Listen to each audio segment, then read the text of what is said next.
Welcome to Baba Farid public school. ICSE से मान्यता प्राप्त गोवा केरल के अनुभवी स्टाफ के साथ फुली एसी व हॉस्टल की सुविधा के साथ प्रदूषण रहित शांतमय वातावरण, प्रत्येक कमरे के साथ अटैच्ड वॉशरूम, संतुलित शाकाहारी भोजन और हॉस्टल में ही अध्यापक द्वारा एक्स्ट्रा क्लास भी उपलब्ध है। अपने सपनों को साकार करने के लिए आज ही दाखिला लें। ये आंदोलन जो है पिछले 100 दिन से चल रहा है और हैरानी की बात है कि मुझे डिप्टी कमिश्नर को टेलीफोन करके यहाँ भेजना पड़ा कि तू जिले के अंदर एक बहुत बड़ी जिम्मेवारी की पोस्ट के ऊपर है और अगर आप अपनी जिम्मेवारी नहीं निभाओगे तो फिर लोगों को मजबूर होना पड़ जाएगा। तब डीसी आया, आके इनको आश्वासन दे करके गया। आज बात करूंगा डीसी से, मंगलवार तक का टाइम दूंगा।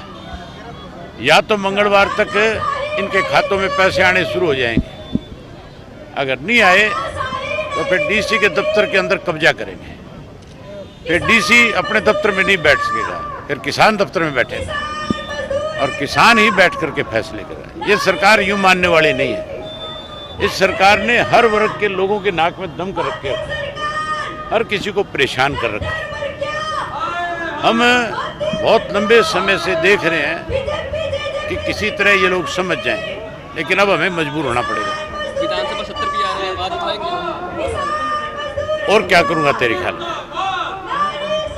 और जाऊंगा किस लिए सेशन में? ना केवल आवाज उठाऊंगा बल्कि सरकार को मजबूर करूंगा।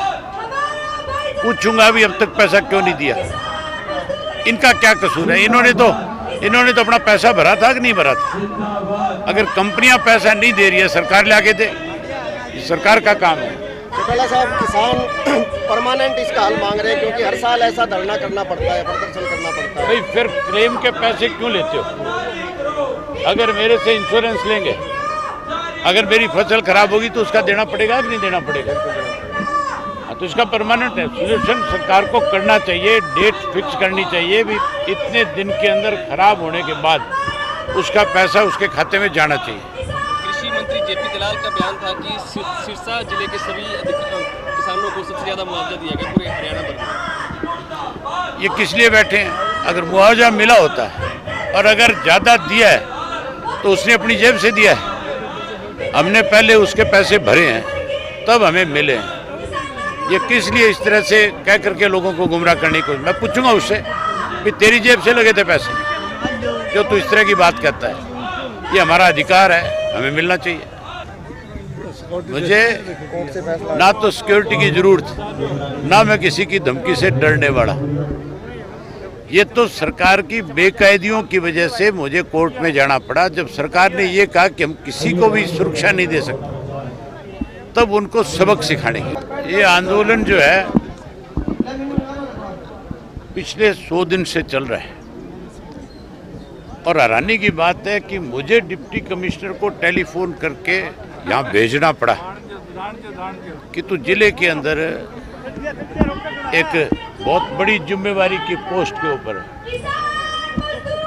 और अगर आप अपनी जिम्मेवारी नहीं निभाओगे तो फिर लोगों को मजबूर होना पड़ जाएगा। तब डीसी आया, आके इनको आश्वासन दे करके गया।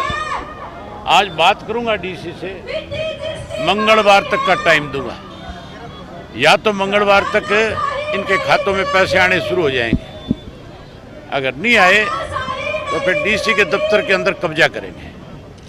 फिर डीसी अपने दफ्तर में नहीं बैठ सकेगा, फिर किसान दफ्तर में बैठेगा और किसान ही बैठ करके फैसले करेगा। ये सरकार यूं मानने वाली नहीं है। इस सरकार ने हर वर्ग के लोगों के नाक में दम कर रखे, हर किसी को परेशान कर रखा है। हम बहुत लंबे समय से देख रहे हैं कि किसी तरह ये लोग समझ जाएं, लेकिन अब हमें मजबूर होना पड़ेगा। विधानसभा सत्र भी आ रहे हैं, आवाज उठाएंगे? और क्या करूंगा तेरे ख्याल में? और जाऊंगा किस लिए सेशन में? ना केवल आवाज उठाऊंगा बल्कि सरकार को मजबूर करूंगा।